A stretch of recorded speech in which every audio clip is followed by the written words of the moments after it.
সুলতানা, সহকারী অধ্যাপক এবং বিভাগীয় প্রধান, ফিজিওলজি বিভাগ, শেরেবাংলা মেডিকেল কলেজ, বরিশাল। তোমাদের সবাইকে অনেক অনেক আমন্ত্রণ জানাচ্ছি আমার এই সহজ সরল বাংলা ভাষায় ফিজিওলজি শিক্ষার ক্লাস ফিজিওলজির গল্পকথায়। আজকে আমরা আলোচনা করব থাইরয়েড নিয়ে, hormone secreted by the thyroid gland. So আমরা থাইরয়েড গ্ল্যান্ডের হরমোনে জানার আগে আমরা থাইরয়েড যে গ্ল্যান্ড তার ব্যাপারে একটু কথা বলি, তার একটু অ্যানাটমির ব্যাপারে জেনে নিই। আমরা জানি থাইরয়েড একটা হাইলি ভাস্কুলার অর্গান, কোথায় আছে? আমাদের এই নেকের সামনে, ঠিক আছে। এবং এই যে থাইরয়েড গ্ল্যান্ড সেগুলো হচ্ছে অসংখ্য ফলিকলের দ্বারা তৈরি, অনেক অজস্র ফলিকলের সমন্বয়ে গঠিত। এবং এই যে ফলিকুলারসগুলো যেগুলো আছে সেই ফলিকলসগুলোর মধ্যে আমরা জানি যে কিউবয়েডাল সেল থাকে, ঠিক আছে। ফলিকলস যেগুলো আছে সেই ফলিকুলার সেল যেগুলো, সেগুলোর মধ্যে হচ্ছে কিউবয়েডাল সেল থাকে। সেই কিউবয়েডাল সেল দিয়ে হচ্ছে এই ফলিকলগুলো তৈরি। এবং এই যে তাদের মাঝখানে সেটা হচ্ছে এক ধরনের প্রোটিনের পুকুর আছে যার নাম হচ্ছে কলয়েড, ঠিক আছে। চারপাশ দিয়ে যেমন একটা পুকুরের ঘেরা থাকে, সেমনি হচ্ছে সেলগুলো ঘিরে হচ্ছে একটা ছোট্ট ছোট্ট পুকুরের মতো থাকে, যে পুকুরগুলোকে আমরা বলছি কলয়েড। আর এই কলয়েডের মধ্যেই নিমজ্জিত অবস্থায় থাকেই হচ্ছে আমাদের এই যে সেলগুলো তৈরি করে থাইরয়েড হরমোন, সেই থাইরয়েড হরমোনগুলো, ঠিক আছে। সো একটা ফলিকুলার সেলগুলো নর্মালি যেমন থাকে সেটা হচ্ছে কিউবয়েডাল সেল থাকে। যখন অ্যাক্টিভ হয়, যেহেতু তার সিক্রেটরি ফাংশন এবং অ্যাকশন বেড়ে যায়, তখন কিন্তু এটা কলামনার হয়ে যায়। আর যখন ইনঅ্যাক্টিভ হয়ে যায় তখন কিন্তু সেলগুলো ফ্ল্যাটেন্ড হয়ে যায়। সো এই যে কিউবয়েডাল সেলগুলো হচ্ছে যখন অ্যাক্টিভ হবে তখন হয়ে যাবে কলামনার টাইপ, এবং যখন ইনঅ্যাক্টিভ হয়ে যাবে তখন হয়ে যাবে ফ্ল্যাটেন্ড সেল। কয় ধরনের সেল আমরা পাচ্ছি থাইরয়েড গ্ল্যান্ডের মধ্যে? থাইরয়েড গ্ল্যান্ডের হচ্ছে, প্রথম বলি থাইরয়েড গ্ল্যান্ডের ওজন কেমন। থাইরয়েড গ্ল্যান্ড হচ্ছে অনলি 20 গ্রাম, এটাও খুব বেশি বড় না। এবং এর মধ্যে যে ফলিকলসগুলো আছে তার পরিমাণ অ্যারাউন্ড 3 মিলিয়নস ফলিকলস থাকে। এবং এক একটা ফলিকলের ডায়ামিটার হয় only 100 to 300 micrometre or micron, 100 থেকে 300 মাইক্রন হচ্ছে এক একটা ফলিকলের হচ্ছে ডায়ামিটার থাকে, ঠিক আছে। এই যে থাইরয়েডের যে সেল, থাইরোসাইট যেগুলোকে আমরা বলতেছি, সে থাইরয়েডের সেলগুলোর আসলে কাজ কি? ফাংশন অফ থাইরয়েড সেল, ঠিক আছে। তাদের কাজ কি? তাদের কাজ হচ্ছে কালেক্ট করবে কি? আয়োডিন। থাইরয়েড হরমোন তৈরির প্রধান প্রিকর্সর যেটা, প্রয়োজনীয় দ্রব্য যেটা, সেটা হচ্ছে আয়োডিন। সো এই আয়োডিনটাকে কালেক্ট করে হচ্ছে সেলের মধ্যে তারা ট্রান্সপোর্ট করবে থাইরোগ্লোবুলিন সিনথেস করা, এটাও হচ্ছে আরেকটা ক্লাস। এবং কি হবে, ঠিক আছে, থাইরোগ্লোবুলিন সাথে যখন থাইরয়েড হরমোন তৈরি হয়ে যাবে তাকে আবার ব্লাডে সিক্রেট করে দেওয়া। তাহলে এই যে সেলগুলো ফলিকুলের মধ্যে যে এক একটা থাইরয়েড সেলগুলো আছে, যে সেলগুলো নর্মালি কিউবয়েডাল থাকে, ফাংশনালি যখন কলামনার হয় এবং ইনঅ্যাক্টিভ স্টেজে যেগুলো ফ্ল্যাট এন্ড হয়ে যায়, সেই সেলগুলো তাহলে কাজ কি? একটা হচ্ছে সে ব্লাড থেকে, তার যে চারপাশে ব্লাড ভেসেলস আছে, সে ব্লাড থেকে সে হচ্ছে এই ব্লাডের মধ্যে আমরা যে আয়োডিন খাই খাবারের সাথে, সেই আয়োডিন হচ্ছে ভেসে বেড়ায়। এই আয়োডিন সে ট্র্যাপ করে সেলের ভিতর দিয়ে নিয়ে যাবে। তারপরে কি করবে? আয়োডিনকে নেওয়া, তাহলে সেলের ভিতরে আয়োডিনকে নেওয়া। তারপরে যেটা আছে সেটা হচ্ছে থাইরোগ্লোবুলিন নামক একটা সাবস্টেন্স আছে, সেই থাইরোগ্লোবুলিন তৈরি করা। এবং হচ্ছে সর্বশেষ হচ্ছে এই যে থাইরয়েড হরমোন যেটা তৈরি হলো তাকে সিক্রেট করে ব্লাডের মধ্যে আবার ফেরত দেওয়া। অর্থাৎ আয়োডিনকে নিয়ে থাইরয়েড হরমোন বানিয়ে তাকে আবার ব্লাডে সিক্রেট করে দিলাম। তার সেই থাইরয়েড হরমোন তৈরি করার আরেকটা জিনিস লাগে, সেটা হচ্ছে থাইরোগ্লোবুলিন, সেটাকেও তৈরি করা। এগুলোই হচ্ছে থাইরয়েড সেলের কাজ। একটা থাইরয়েড সেল যে আছে, সেই থাইরয়েড সেলের যদি আমরা একটা থাইরয়েড সেলের স্ট্রাকচার যদি আঁকি, যদি আমরা দেখি যে থাইরয়েড সেলটা কীরকম হবে, ঠিক আছে। তাহলে মনে করি এটা হচ্ছে একটা থাইরয়েড সেল, ঠিক আছে। এটা হচ্ছে থাইরয়েড সেল, এটা হচ্ছে আমার ব্লাড ভেসেলস। এবং মনে রাখতে হবে থাইরয়েড কিন্তু একটা হাইলি ভাস্কুলার অর্গান। শরীরের যত ছোট অর্গান, যত ব্লাড সাপ্লাই পায় প্রতি মিনিটে, তার চেয়ে অনেক গুণ বেশি হচ্ছে থাইরয়েড গ্ল্যান্ড পায়। সো আমরা যে বলছি থাইরয়েড হরমোন, সেই থাইরয়েড হরমোন তৈরি করার জন্য কোন জিনিসটা প্রয়োজন হচ্ছে আয়োডিনের। আয়োডিনের সোর্স কি? কোথা থেকে আমরা আয়োডিন পাই? ঠিক আছে, আয়োডিনের সোর্স হচ্ছে সি সল্ট অর সি হচ্ছে ফুডস। সামুদ্রিক যত লবণ আছে, সামুদ্রিক খাবার, আগাছা, সমুদ্রের পানি যা কিছু আছে এর মধ্যে আছে প্রচুর পরিমাণে আয়োডিন। আমরা সমুদ্রের পানি খেতে পারি না স্বাভাবিকভাবে, সামুদ্রিক লবণটা আমরা ব্যবহার করতে পারি। আরেকটা জিনিস যেটা, যে সমুদ্র থেকে সমুদ্রে যেসব সামুদ্রিক খাবার, বিশেষ করে সামুদ্রিক মাছ যেগুলো আছে সেগুলোর মধ্যে কিন্তু প্রচুর পরিমাণে আয়োডিন থাকে। আরেকটা জিনিস যেটা হচ্ছে, যে সকল হচ্ছে ভেজিটেবলস বা ক্রপস যেগুলো, অর্থাৎ যে সকল শস্য হচ্ছে সমুদ্র উপকূলবর্তী এলাকায় হয় সেসব শস্যে কিন্তু প্রচুর পরিমাণে আয়োডিন থাকে। সমুদ্র উপকূলবর্তী এলাকায় যে হচ্ছে শস্য বা ভেজিটেবলগুলো হয় সেই শস্য বা ভেজিটেবলগুলোতে কিন্তু প্রচুর পরিমাণে যে সকল এলাকা, আমরা কথা বলছিলাম যে সকল এলাকা সমুদ্র উপকূলবর্তী এলাকা নয়, সমুদ্র থেকে অনেক দূরে, এই সকল এলাকায় কিন্তু যে সকল শস্য হচ্ছে সেগুলোতে কিন্তু আয়োডিনের হচ্ছে ডেফিসিয়েন্সি থাকে। এই কারণে দেখবা যে সমুদ্র নিকটবর্তী এলাকার মানুষের কিন্তু থাইরয়েডের সমস্যা বা আয়োডিনের ডেফিসিয়েন্সি কম থাকে। সমস্যা নেই তা না, অনেক কারণে হতে পারে থাইরয়েড, সেটা আমরা দেখব। কিন্তু আয়োডিনের ঘাটতি সমুদ্র উপকূলবর্তী এলাকার লোকদেরকে থাকে না, কিন্তু সমুদ্র থেকে দূরে যারা, দূরে যে ডিস্টেন্সে যারা আছে তাদের কিন্তু আয়োডিনের ঘাটতি দেখা যায়। যেমন আমাদের উত্তরবঙ্গে ওই অংশটা, রংপুর বা এই জায়গাগুলো কি হচ্ছে, আমাদের এই যে সি এরিয়া থেকে অনেক দূরে, সেই জন্য ওখানকার যে হচ্ছে যে ফসল হয়, যে সবজি হয় অথবা হচ্ছে ধান হয়, যেগুলো হয় যেগুলো খাই, সেটার মধ্যে আয়োডিনের অভাব থাকে। এবং এই কারণে দেখবে ওই সব এলাকার লোকদের অনেকেরই এখানে আমরা পড়বো যে আয়োডিনের সমস্যা। আরেকটা জিনিস সেটা হচ্ছে গয়টার, গলগণ্ড, অর্থাৎ হচ্ছে গলা ফুলে যাচ্ছে, সেই থাইরয়েড গ্ল্যান্ড ফুলে যায়, এখানে হচ্ছে ঝুলে থাকে একটা হচ্ছে মাংসের চাকার মতো, যেটাকে গয়টার বলি। সো সেই হচ্ছে গয়টার কিন্তু সেই এলাকাটাতে সবচেয়ে বেশি। এবং আমাদের দেশে এই যে থাইরয়েডের সমস্যা এই প্রকট হওয়ার কারণ যখন শুরু হলো, যখন বোঝা গেল যে আয়োডিনের জন্য এটা হচ্ছে, এবং হচ্ছে এই অংশে যেহেতু আয়োডিন নেই, পাচ্ছে না, সেহেতু তারা প্রচুর পরিমাণে হচ্ছে এই থাইরয়েডের সমস্যা ভুগতেছে। এবং সেই কারণে তখন কিন্তু সম্ভবত 1984 সাল থেকে আমাদের দেশে লবণের সাথে আয়োডিন মেশানোর একটাই হলো, যে লবণের সাথে যদি আমরা আয়োডিনকে মিশিয়ে দিই, যদি সব মানুষই হচ্ছে লবণ লাগে রান্নার জন্য, খাওয়ার জন্য, সো যদি আমরা লবণের সাথে আয়োডিনটাকে মিশিয়ে দিই তাহলে সবারই মোটামুটি আয়োডিনটা পাবে। এবং হচ্ছে এই যেহেতু অনেকটা লবণের মধ্যে খুব সামান্য পরিমাণ আয়োডিনের প্রয়োজন হয়, সেহেতু এটার মানে যে হচ্ছে অ্যাডভার্স ইফেক্ট, বেশি আয়োডিন হওয়ার সম্ভাবনাও কম থাকবে। অপরদিকে যে মানুষগুলো আয়োডিন পাচ্ছে না তারা কিন্তু আয়োডিন পাবে, এবং তাদেরকে এই আয়োডিন ডেফিসিয়েন্সির যে সমস্যা, ঠিক আছে, এই সমস্যাগুলোর হাত থেকেও রক্ষা করা যাবে। এই চিন্তার উপর করে কিন্তু মেনলি সব দেশে কিন্তু আয়োডিন সলভ আছে না। আমাদের দেশে যেখানে আয়োডিন ডেফিসিয়েন্সি হচ্ছে, সেই কারণে হচ্ছে পাবলিক হেলথ কনসার্ন চিন্তা করে লবণের সাথে আয়োডিন মেশানো শুরু হলো, ঠিক আছে, আয়োডাইজ সল্ট হিসাবে আমরা পাচ্ছি। তাহলে আমাদের আয়োডিনের সোর্স কি? আয়োডিনের সোর্স প্রথম হচ্ছে আমাদের সি ফুড, সি সল্ট, ঠিক আছে। তারপরে হচ্ছে food crops or vegetables that grow in the sea শোর এরিয়া, ঠিক আছে, সমুদ্র উপকূলবর্তী এরিয়া যেটা হয়, সি ওয়াটার, সি ফিশ, সব কিছু। এবং তার সাথে সাথে আয়োডাইজড সল্ট, যে আয়োডাইজ যে লবণ খাবো সেটা। আমাদের প্রতিদিন কতটুকু লাগে হচ্ছে আয়োডিন? সাধারণত 150 মাইক্রোগ্রাম হচ্ছে আমাদের ডেইলি যে আয়োডিন ইনটেক করি তার। এবং হচ্ছে আমাদের প্লাজমাতে আয়োডিনের লেভেল হচ্ছে অনলি 0.3 মাইক্রোগ্রাম। আচ্ছা, 150 মাইক্রোগ্রাম খাচ্ছি, কিন্তু 0.3 মাইক্রোগ্রাম মাত্র কিন্তু ব্লাডে থাকতেছে ইন ডেসিলিটারে, ঠিক আছে। তাহলে এ হচ্ছে আমাদের ইনটেক। তাহলে প্রথমেই আমাদের যেটা হচ্ছে জানার, হ্যাঁ, সেটা হচ্ছে যে ডিস্ট্রিবিউশন অফ আয়োডিন কি হচ্ছে। আমরা যে আয়োডিন খাই তার হচ্ছে মূলভাগ থাকে 5 ভাগের 1 ভাগ, অর্থাৎ 20% হচ্ছে কিন্তু থাইরয়েড গ্ল্যান্ড হচ্ছে থাইরয়েড হরমোন সিনথেসিসের জন্য ইউজ করা, আর 80% কিন্তু ব্লাডের মাধ্যমে ট্রান্সপোর্ট হয় হচ্ছে, এবং আলটিমেটলি মেটাবলিজম হয়ে শরীর থেকে বের হয়ে যায়। সো আমাদের যে মোট আয়োডিন যেটা যাচ্ছে, আমরা বললাম সেই আয়োডিনের অনলি হচ্ছে 20% আমরা হচ্ছে থাইরয়েড গ্ল্যান্ডে নিচ্ছি for the synthesis of thyroid hormone.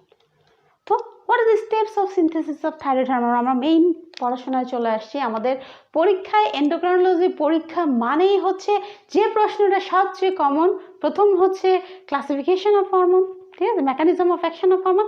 দ্বিতীয় যে কোয়েশ্চেনটা সবচেয়ে বেশি কমনলি আসে, আমাদের জানতেই হয়, সেটা হচ্ছে steps of synthesis of thyroid hormone. Thyroid hormone কী স্টেপের মাধ্যমে সিনথেসিস হয়। সো আমরা বললাম যে র ম্যাটেরিয়াল হচ্ছে থাইরয়েড হরমোন।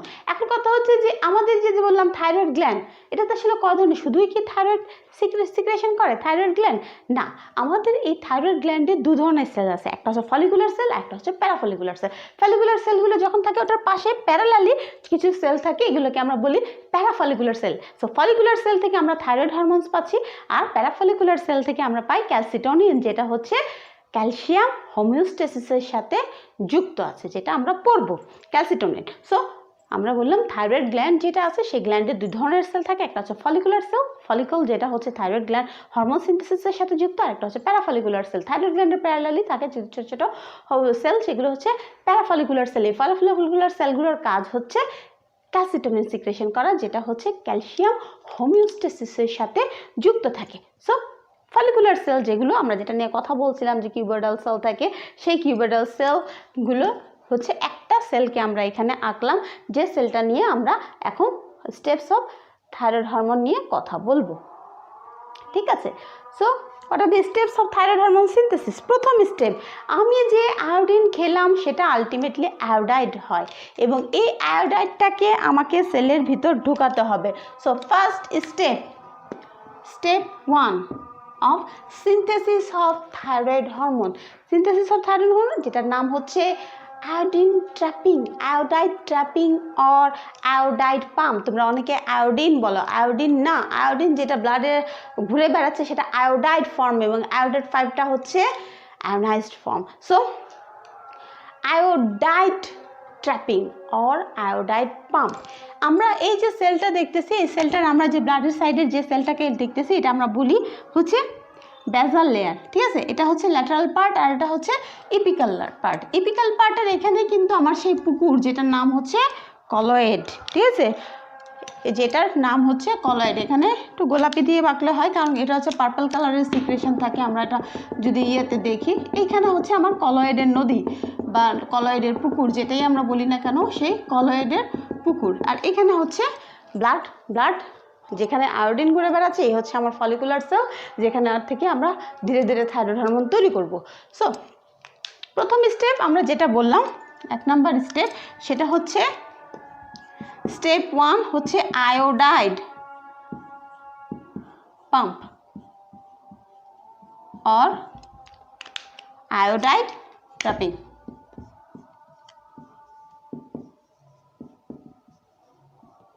Iodide trapping.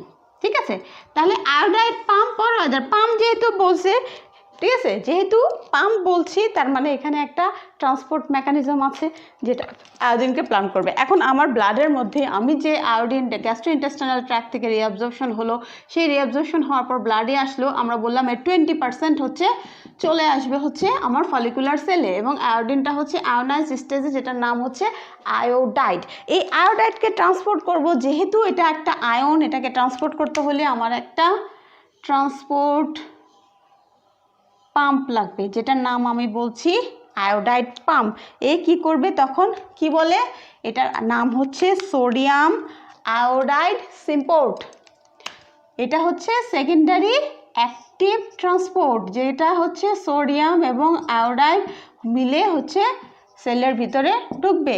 এটার নাম হচ্ছে সোডিয়াম আয়োডাইড সিম্পোর্ট। এটা কো ট্রান্সপোর্ট, আমরা জানি কো ট্রান্সপোর্ট মেকানিজমের মাধ্যমে হচ্ছে সোডিয়াম ভিতরে ঢুকবে, তার সাথে আয়োডাইডকে নিয়ে সে ভিতরে ঢুকবে। সো সোডিয়াম আয়োডাইড সিম্পোর্ট এটার নাম। ঠিক আছে, এর মধ্যে এই থাইরয়েড সেল গ্ল্যান্ড যে আছে তার কাজ কি হচ্ছে, সে হচ্ছে সেকেন্ড স্টেপ যেটা, সেটা হচ্ছে formation and secretion of thyroglobulin. ঠিক আছে, বাই থাইরয়েড সেল। এই থাইরয়েড সেলের ফাংশনের মধ্যে আমরা বলেছিলাম যে যেটা বলেছিলাম যে তার দ্বিতীয় একটা কাজ, প্রথম কাজ বলেছিলাম যে আয়োডাইডকে নিয়ে যাওয়া সেলের ভিতরে, দ্বিতীয় কাজ বলেছিলাম থাইরোগ্লোবিউলিন সিনথেসিস করা। কিভাবে সিনথেসিস করবে, ঠিক আছে, এই যে থাইরয়েড গ্ল্যান্ড, যে থাইরয়েড গ্ল্যান্ডের যে নিউক্লিয়াস, আমরা নর্মালি যেরকম জানি যে প্রোটিন, থাইরোগ্লোবিউলিন এক ধরনের প্রোটিন, সেই প্রোটিন যেটা গ্লাইকোপ্রোটিন বলি এটাকে আমরা, সেই গ্লাইকোপ্রোটিনটাকে সে সিনথেসিস করবে। সো এর যে হচ্ছে নিউক্লিয়াস আছে, সেই নিউক্লিয়াসের স্বাভাবিক যে ডিএনএ আছে সেই ডিএনএর মধ্যে স্টিমুলেটেড হবে, হয়ে এখান থেকে মেসেঞ্জার আরএনএ তৈরি হবে, যেটা আলটিমেটলি ট্রান্সক্রিপশনের মাধ্যমে নতুন প্রোটিন তৈরি করবে এন্ডোপ্লাজমিক রেটিকুলামের। সো আমরা জানি এন্ডোপ্লাজমিক রেটিকুলামে রাইবোজোম আছে, রাফ এন্ডোপ্লাজমিক রেটিকুলামে সে হচ্ছে নতুন প্রোটিন তৈরি করবে। সো এখান থেকে নতুন প্রোটিন তৈরি হয়ে কোথায় যাবে? আমরা জানি প্যাকেজিং সিস্টেম আছে আমাদের একটা, প্যাকেজিং সেন্টার, সেটা হচ্ছে গলগি কমপ্লেক্স। সেই গলগি কমপ্লেক্সে যাবে এবং গলগি কমপ্লেক্সে প্যাকেজিং হয়ে থাইরোগ্লোবিউলিন নামে সে হচ্ছে ভেসিকেলে এক ধরনের গ্লাইকোপ্রোটিন ভরা ব্যাগ তৈরি করবে, প্যাকেট করে দিবে থাইরোগ্লোবিউলিনের, যেটা হচ্ছে একটা লার্জ গ্লাইকোপ্রোটিন। এটার মলিকুলার ওয়েট হচ্ছে অ্যারাউন্ড 3,35,000, অনেক হেভি, অনেক ভারী হচ্ছে একটা সাবস্টেন্স, যেটার হচ্ছে 70 টাইরোসিন অ্যামিনো অ্যাসিড থাকবে, ঠিক আছে? যেটা সো আমরা যেটা বললাম প্রথম যে স্টেপ ছিল সেটা হচ্ছে iodide pump or iodide tapping. আমি যে খাবারের সাথে আয়োডিন আমার শরীরে গেল সেটা গ্যাস্ট্রোইন্টেস্টাইনাল ট্র্যাক্ট থেকে ব্লাডে আসলো আয়োডাইড ফর্মে।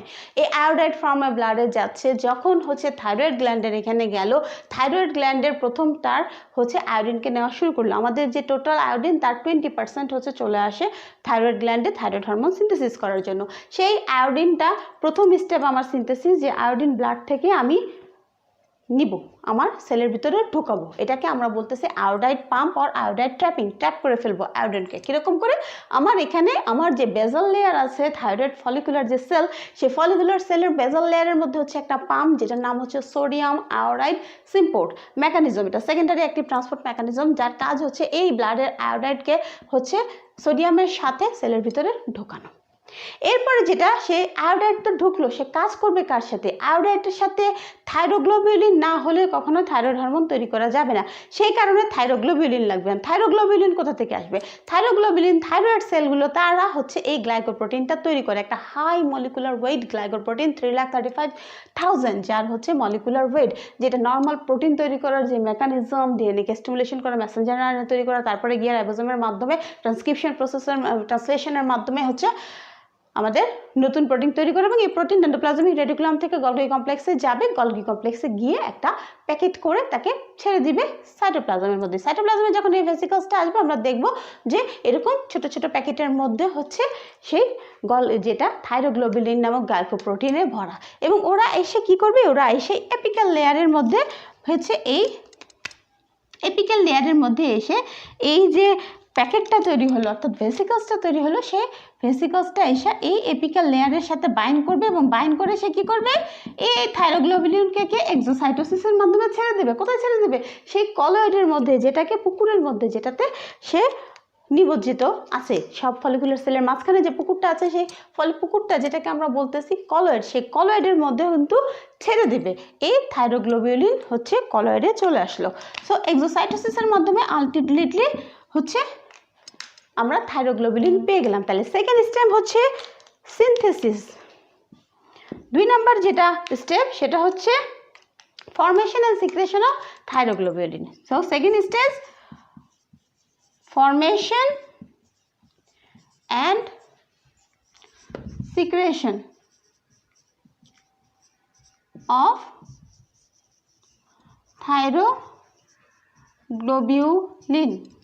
থাইরোগ্লোবিউলিন। তাহলে প্রথম স্টেপটা আমরা বললাম iodide pump or iodide trapping. Second step হচ্ছে formation and secretion of thyroglobulin by thyroid cells, যেহেতু থাইরয়েড সেল এগুলো তৈরি করছে, থাইরয়েড সেলস অর্থাৎ এই ফলিকুলার সেলস যেগুলো আছে সেই থাইরয়েড সেলস, ঠিক আছে? Second step. 3 নম্বর স্টেপে কি হবে? 3 নম্বর স্টেপে হচ্ছে এই যে আয়োডিন বেচারা গেল, এই যদি আয়োডাইড অবস্থা থাকে তাহলে কোনো কাজ হবে না। এই আয়োডাইডটা যখন যাবে ট্রান্সপোর্ট হতে যখন এই এপিক্যাল এরিয়াতে যাবে, এই এপিক্যাল এরিয়ার এখানে কাছে একটা এনজাইম আছে, হ্যাঁ, যে এনজাইমটার নাম হচ্ছে পারঅক্সাইডেজ, ঠিক আছে? পারঅক্সাইডেজ, এবং এই পারঅক্সাইডেজ এনজাইমের কাজ হচ্ছে আয়োডাইড যে ছিল তাকে অক্সিডেশন করবে, ঠিক আছে? সো এখানে যখন আসবে এই যে আয়োডাইড যে ছিল আয়োডাইড যে ছিল আয়োডাইড, ঠিক আছে, আয়োডাইডটা অক্সিডেশন হবে কার মাধ্যমে? এর নাম হচ্ছে টিপিও, থাইরয়েড পার অক্সাইডেজ, থাইরয়েড পার অক্সাইডেজ, ঠিক আছে। এই টিপিও যে এনজাইম আছে, থাইরয়েড পার অক্সাইডেজ যে এনজাইম আছে, ঠিক আছে, এটা এর অক্সিডেশন করে আয়োডাইডকে আয়োডিনে পরিণত করে দেবে। তাহলে আমরা খেলাম আয়োডিন, সে হয়ে গেল আয়োডাইড। এসে যেহেতু এখান দিয়ে আয়োডিন ঢুকতে পারবে না, আয়োডাইড যেতে পারবে, আয়োডাইডও কনভার্ট হলো, সেই আয়োডাইড ব্লাড থেকে সেলের ভিতরে ঢুকলো, সেলের ভিতরে গিয়ে sodium potassium pump, sodium iodide ইম্পোর্টের মাধ্যমে সেলের ভিতরে ঢুকলো, সেলের ভিতরে যাওয়ার পর যেতে যেতে এপিক্যাল এরিয়া আসলো, এপিক্যাল এরিয়াতে স্পেশাল এনজাইম আছে, সেটাকে আমরা বলছি থাইরয়েড পারঅক্সাইডেজ এনজাইম। এই থাইরয়েড পারঅক্সাইডেজ এনজাইম এর হচ্ছে অক্সিডেশন করে এটাকে আয়োডাইডটাকে আবার হচ্ছে আয়োডিনে কনভার্ট করে দিল। তাহলে 3 নাম্বার স্টেপ যেটা, সেটা হচ্ছে 3 নাম্বার অক্সিডেশন অফ আয়োডাইড, আয়োডাইডের অক্সিডেশন অফ আয়োডাইড আয়ন, ঠিক আছে। আয়োডাইড আয়নটাকে আমরা অক্সিডেশন করলাম। এরপর যে এই যে আয়োডাইডটা থেকে আয়োডিন আমরা তৈরি করব, এই আয়োডিনটা তাহলে কী করবো? তাহলে আয়োডিনকে আমার থাইরোগ্লোবিউলিন যে তৈরি করে আছে, যে হচ্ছে পুকুরের মধ্যে থাইরোগ্লোবিউলিন লাগছি, সেই থাইরোগ্লোবিউলিনের সাথে মিশাতে হবে।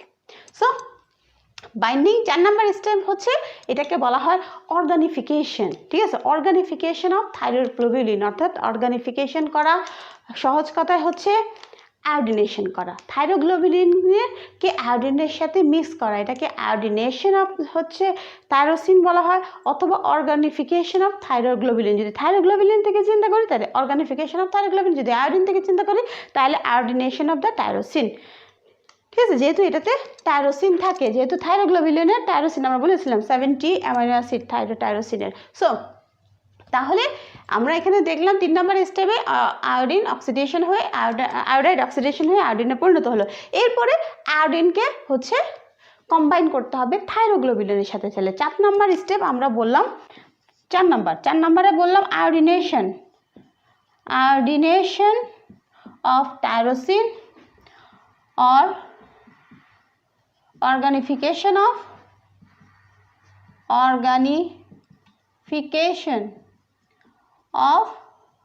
থাইরোগ্লোবিউলিন, অর্গানিফিকেশন অফ থাইরোগ্লোবিউলিন, ঠিক আছে। সো আয়োডিন যদি যে থাইরোগ্লোবিউলিনের সাথে বাইন্ড করে, সে বাইন্ডিংয়ের সাইট হিসাবে হচ্ছে তার নাম তৈরি হবে, ঠিক আছে। একটা আয়োডিন যখন থাইরোগ্লোবিউলিনের সাথে বাইন্ড করতেছে, ঠিক আছে, তখন এটাকে আমরা বলতেছি মনো আয়োডোথাইরোনিন। মনো মানে একটা, আয়োডো মানে আয়োডিন আছে, ঠিক আছে, থাইরোগ্লোবিউলিনের টাইরোসিনের সাথে বাইন্ড করতেছে, মনো আয়োডোথাইরোনিন। কি নাম তাহলে? MIT।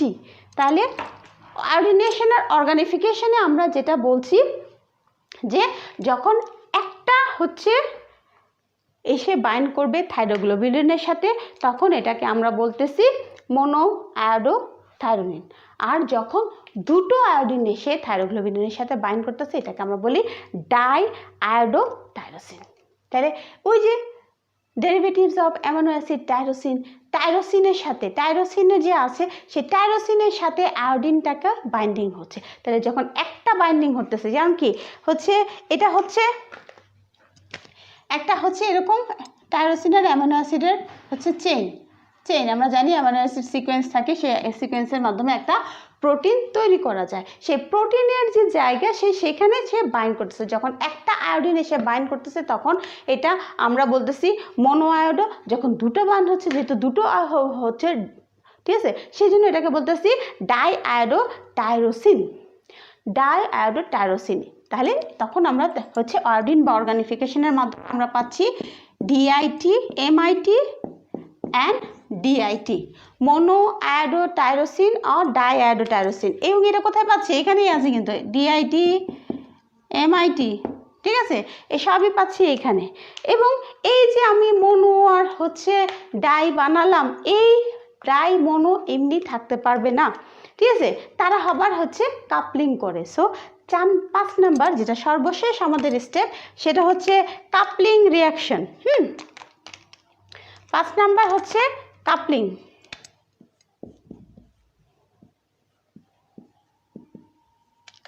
কাপলিংয়ে কি হবে, এই যে এমআইটি এবং ডিআইটি আছে এরা হচ্ছে পরস্পরের সাথে বাইন্ড করবে। সো যখন একটা ডিআইটি একটা এমআইটির সাথে বাইন্ড হবে অথবা একটা এমআইটি ডিআইটির সাথে যেটাই বলি না কেন, তখন কি হবে, দুটো আর একটা, দুইটা আয়োডিন একটা আয়োডিন, মোট হলো 3টা আয়োডিন, তখন তৈরি করবে T3, যেটার নাম হচ্ছে try iodothyronine. T3 or try মানে 3, সো ট্রাই আয়োডোথাইরোনিন, 3টা আয়োডিনের থাইরোনিন, ঠিক আছে, T3 বলছি।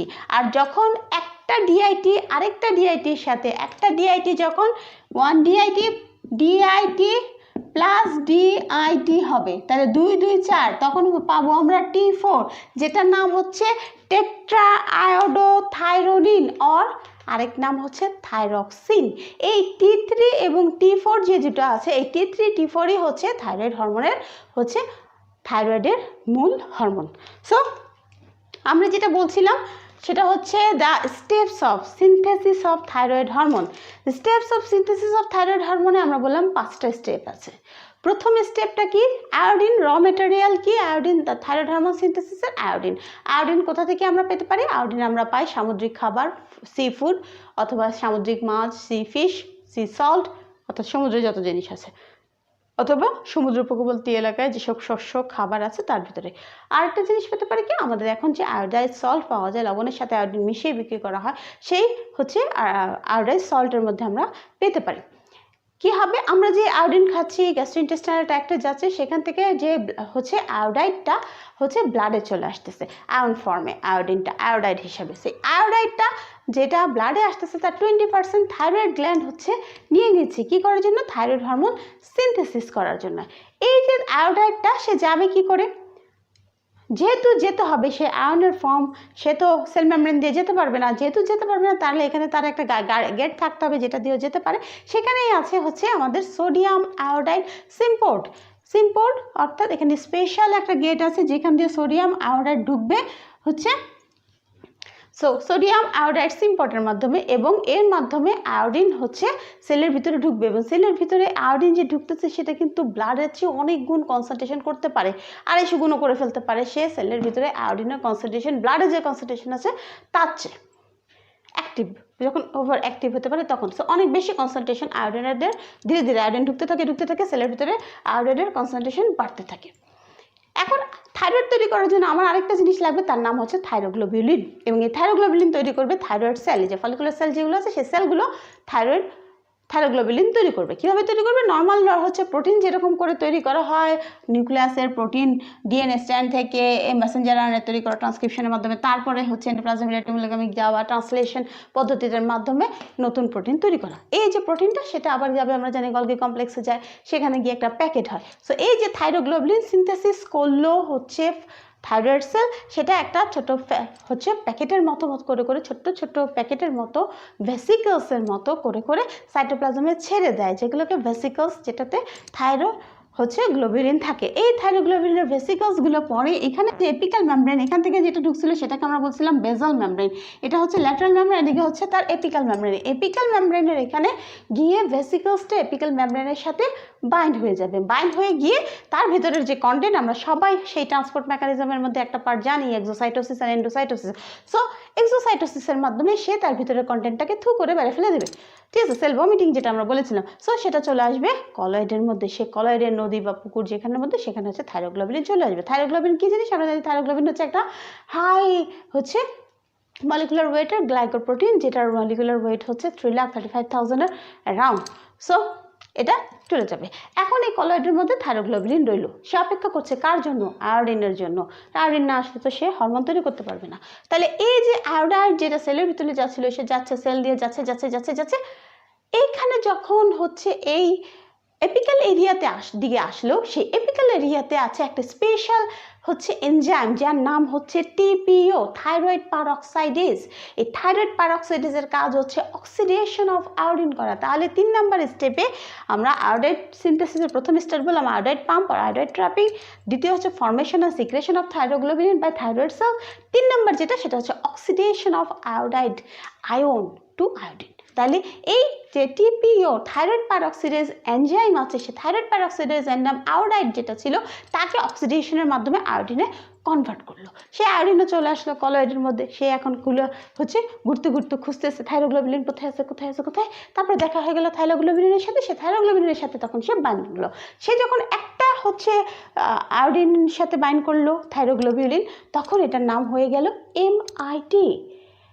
ঠিক আছে, যখন আরেকটা আয়োডিনের সাথে বাইন্ড হয়ে গেল তখন ওটার নাম হয়ে গেল DIT। এবং এই প্রসেসটাকে আমরা বললাম আয়োডিনেশন অফ টাইরোসিন। টাইরোসিনের আয়োডিনেশন, অর্থাৎ আয়োডিনের দিক থেকে টাইরোসিনের সাথে আয়োডিন বাইন্ড হলো, আয়োডিনেশন টাইরোসিন। আবার এদিক থেকে যদি থাইরোগ্লোবিলিন চিন্তা করি তাহলে অর্গানিফিকেশন। ঠিক আছে, অর্গানিফিকেশন অফ আয়োডিন, সে একটা মানে হচ্ছে একটা নামে আসলো, সেজন্য অর্গানিফিকেশন অফ থাইরোগ্লোবিলিন। সো থাইরোগ্লোবিলিনের সাথে তাহলে আমরা পাচ্ছি MIT DIT। তাহলে এই কলয়েডের মধ্যেই সব আছে, থাইরোগ্লোবিলিন আছে, আয়োডিনও আছে, MITও আছে, DITও আছে। এখন MIT DIT তৈরি হয়ে গেল, তারা তো আবার একা থাকতে পারছে না, তারা হচ্ছে খুঁজতেছে তাদের সঙ্গীকে। তারপরে একসময় দেখা গেল MIT সাথে DIT হচ্ছে একসাথে বাইন্ডিং হওয়ার ইচ্ছা প্রকাশ করলো। ঠিক আছে, যেটাকে আমরা বলছি কাপলিং রিয়াকশন। সো 5 নম্বর যেটা সেটা হচ্ছে কাপলিং রিয়াকশন, যখন MIT এর সাথে DIT বাইন্ড করলো। ঠিক আছে, অর্থাৎ একটা MIT একটা DIT, 1 আর 2 হচ্ছে 3। সো যখন একটা MIT একটা DIT হচ্ছে পরস্পরের সাথে বাইন্ড হলো, কাপল হলো, ঠিক আছে, তখন ওটাকে আমরা বললাম triiodothyronine or T3, triiodothyronine or T3। আর যখন একটা DIT আরেকটা DITর সাথে বাইন্ডিং হয়ে গেল তখন ওটাকে আমরা বললাম 2 2 4, তার মানে টেট্রা। সো টেট্রাআয়োডোথাইরোনিন অর T4, এটার আরেকটা নাম হচ্ছে থাইরক্সিন। সো T3 এবং T4ই হচ্ছে আমাদের থাইরয়েডের হরমোন, ফলিকুলার সেল থেকে সিক্রেটেড হওয়া থাইরয়েড হরমোন। এখন ওরা কী করবে, সবাই কিন্তু কলয়েডের মধ্যে জমা আছে, কলয়েডের মধ্যে জমা হচ্ছে, জমে এখানে অপেক্ষা করছে। তাহলে সিক্রেশন হবে কিভাবে? তাহলে এই পর্যন্ত হচ্ছে আমাদের সিনথেসিস অফ থাইরয়েড হরমোন, এরপরে হচ্ছে আমাদের secretion of the thyroid hormone. Thyroid hormone secretion কিভাবে হবে? তাহলে যখন সিক্রেশনের প্রয়োজন হবে, অর্থাৎ যখন নির্দেশ আসবে, কোথা থেকে নির্দেশ আসে আমাদের এই হরমোন সিক্রেশন হওয়ার জন্য? হাইপোথ্যালামাস থেকে। হাইপোথ্যালামাস হচ্ছে থাইরোট্রপিন রিলিজিং হরমোন সিক্রেশন হবে, সে এসে অ্যান্ট্রিপিউটেটরের সাথে হাইপোফাইসিয়াল হচ্ছে পোর্টাল ভেসেলসের মাধ্যমে অ্যান্ট্রিপিউটেটরিতে এসে কি করবে, থাইরোট্রপস যেগুলো আছে সেল, সে থাইরোট্রপসকে স্টিমুলেটেড করবে। থাইরোট্রপস তখন কি করবে, থাইরয়েড স্টিমুলেটিং হরমোন TSH, সে থাইরয়েড স্টিমুলেটিং হরমোন সিক্রেশন করবে। থাইরয়েড স্টিমুলেটিং হরমোন তখন আসবে এবং এসে কোথায় বাইন্ড করবে, এই যে বেজাল লেয়ার যে আছে সেই বেজাল লেয়ারে থাইরয়েড হরমোনের জন্য রিসেপ্টর, TSH এর জন্য রিসেপ্টর আছে, তার সাথে সে বাইন্ড করে যাবে। সো তাহলে কি হচ্ছে, প্রথমে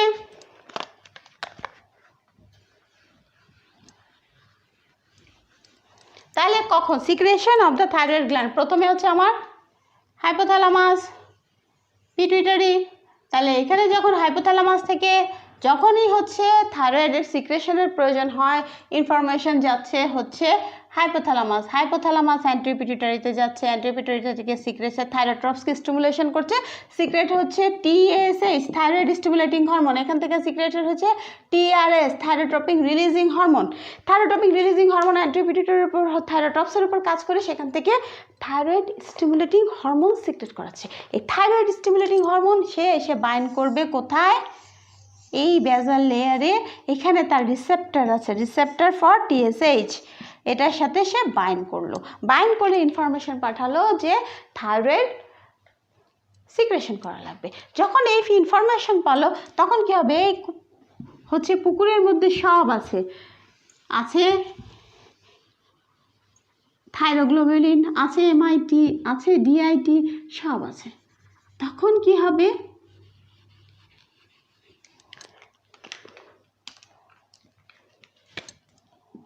যখন থাইরয়েড স্টিমুলেশন গেল, ইনফরমেশন পাঠালো, তখন এখানে ওই যে যা হয়েছিল কিছুক্ষণ আগে তার উল্টো কাজটা হবে, এখানে সিউডোপোড তৈরি হবে এবং সিউডোপোড হয়ে এইখানকার যে যত কলয়েড, কিছু পরিমাণ কলয়েড হচ্ছে সে হচ্ছে গ্রাস করে নিবে, নিয়ে ধীরে ধীরে কি হবে, সিউডোপোডের দুই পাশ বন্ধ হয়ে যাবে, বন্ধ হয়ে এটাকে একটা ভেসিকলস বানিয়ে দিবে, যে ভেসিকলসগুলো কলয়েড ক্যারি করে, ঠিক আছে, কলয়েড আছে।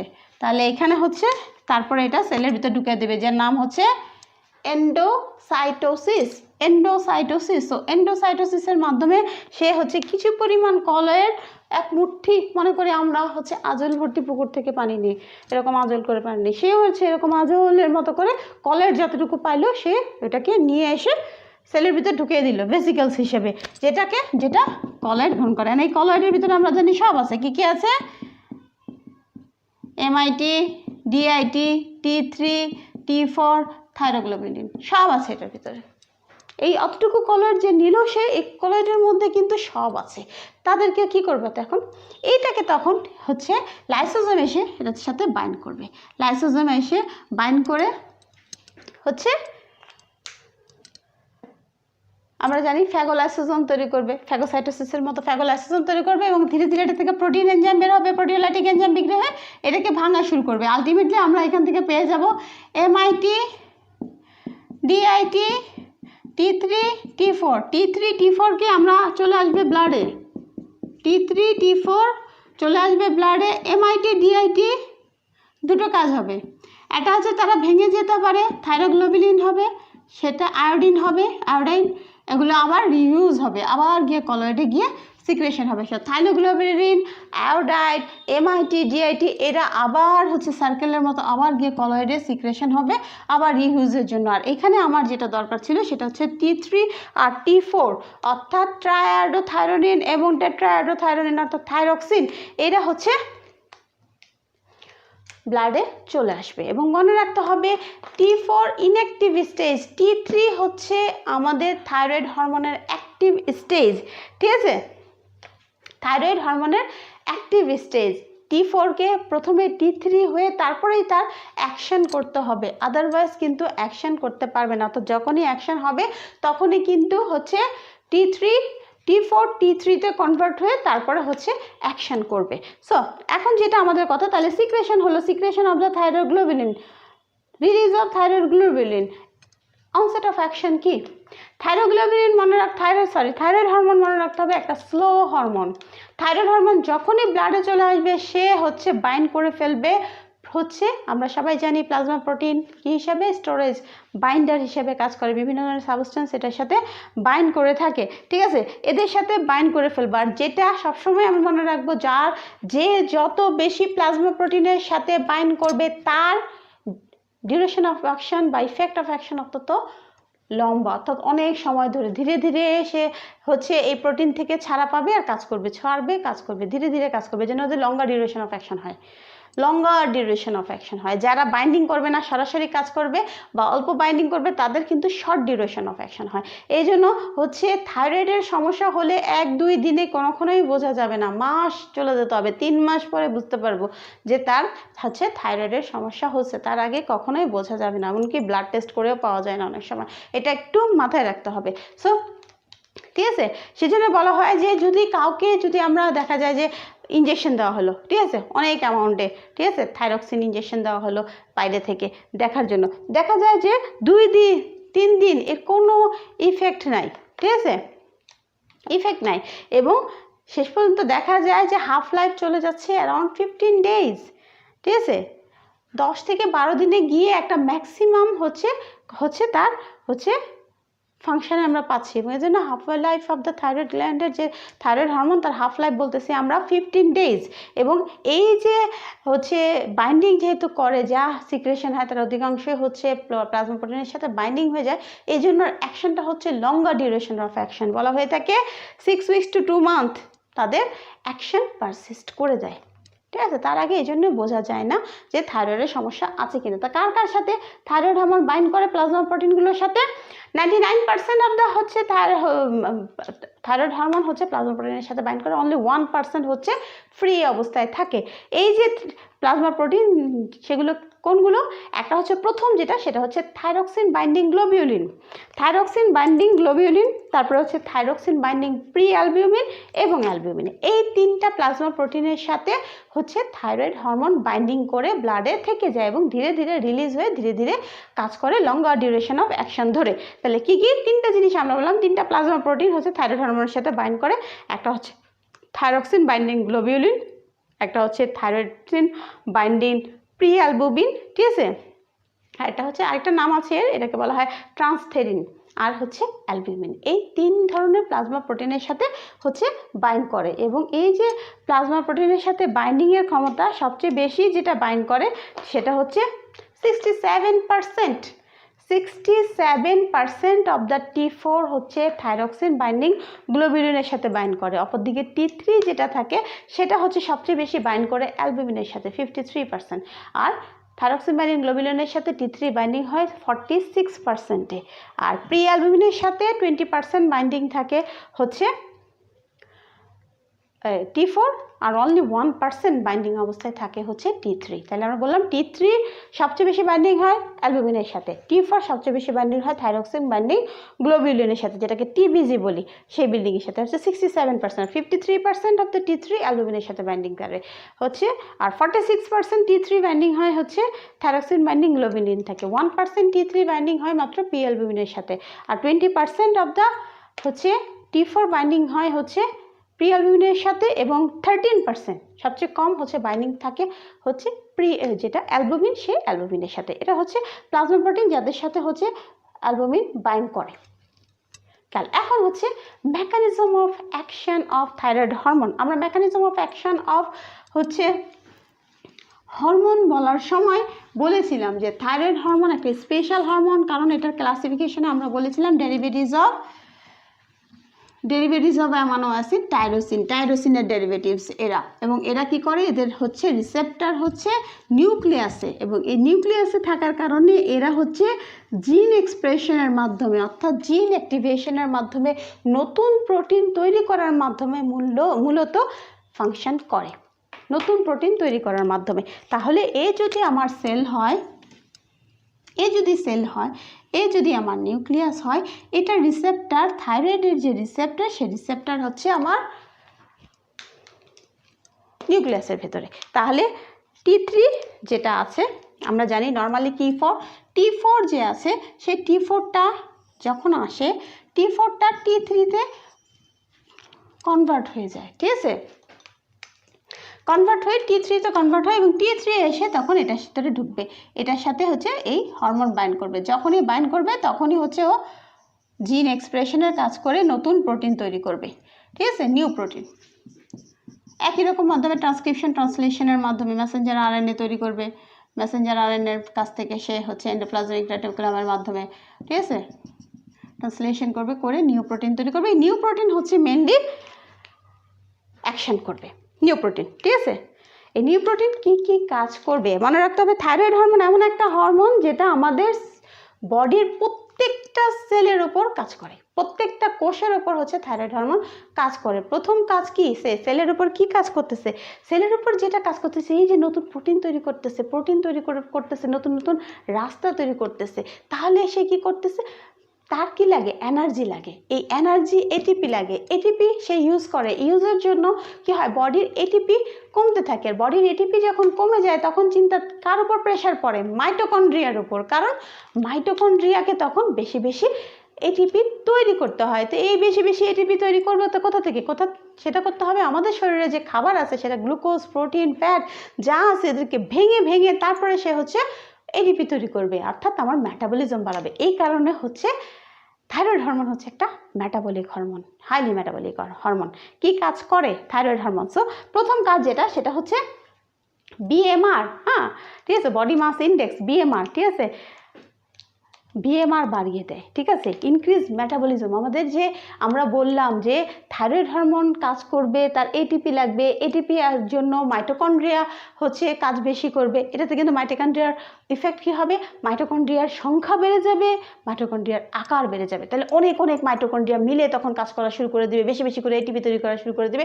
এটিপি তৈরি করার জন্য তখন তাদের চিন্তা হচ্ছে কোথায় আছে জিনিস যেটা থেকে ভেঙে আমি করতে পারি, তাহলে আমার জিনিস হচ্ছে আমার খাবার, হচ্ছে যে খাবারটা আমি খাচ্ছি যেটা আমার বডিতে আছে, প্রোটিন, ফ্যাট এবং হচ্ছে লিপিড, এদের ভাঙা, তাহলে এদেরকে ভেঙে হচ্ছে প্রোটিন তৈরি করে সে এটিপি তৈরি করার চিন্তা করবে, তার মানে মেটাবলিজম বাড়াতে। তাহলে প্রথম কাজ সেটা হচ্ছে মেটাবলিজমের পর কী করবে, সে ইনক্রিজ মেটাবলিজম। আর ইনক্রিজ মেটাবলিজম যদি বাড়ে, যখন মেটাবলিজম হয় তখন কি হবে, আমরা সবাই জানি যখন খাবার ভাঙে তখন কি হয়, পানি, কার্বন ডাইঅক্সাইড আর হিট তৈরি হয়, তাপ তৈরি হয়। সো এই যে তাপ তৈরি হচ্ছে, তার মানে যত মেটাবলিজম হবে বডির টেম্পারেচার বাড়বে। সো এটা হচ্ছে টেম্পারেচার বাড়ায়, আমাদের মেটাবলিজম বাড়াচ্ছে। মেটাবলিজমের মাধ্যমে হচ্ছে আমাদের টেম্পারেচার, হিট প্রোডাকশনটাকে বাড়াচ্ছে।